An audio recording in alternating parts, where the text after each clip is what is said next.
మీరు వినే ఉంటారు, బీటిల్స్ చాలా ప్రపంచంలో ఫేమస్ బ్యాండ్ అనమాట. వాళ్ళు ఫస్ట్లో చాలా చోట్ల ట్రై చేశారు చిన్న చిన్న కన్సర్ట్స్ ఇవ్వడానికి, అందరు రిజెక్ట్ చేశారనమాట. తర్వాత వాళ్ళు చాలా ఫేమస్ బ్యాండ్ అయ్యారనమాట. ఇట్లా చాలా గొప్ప కథలు ఉన్నాయి.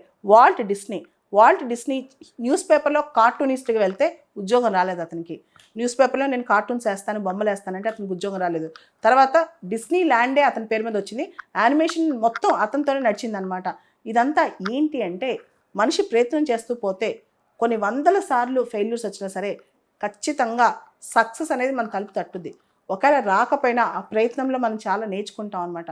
కాబట్టి ఈరోజు ఒక చిన్న ఎగ్జామ్లో ఫెయిల్ అయ్యామనో, ఒక వైఫల్యం వచ్చిందనో బాధపడకుండా ప్రయత్నం చేస్తూనే ఉండండి. ప్రయత్నంలో నిజమైన అందం ఉంది, ఆనందం ఉందన్నమాట.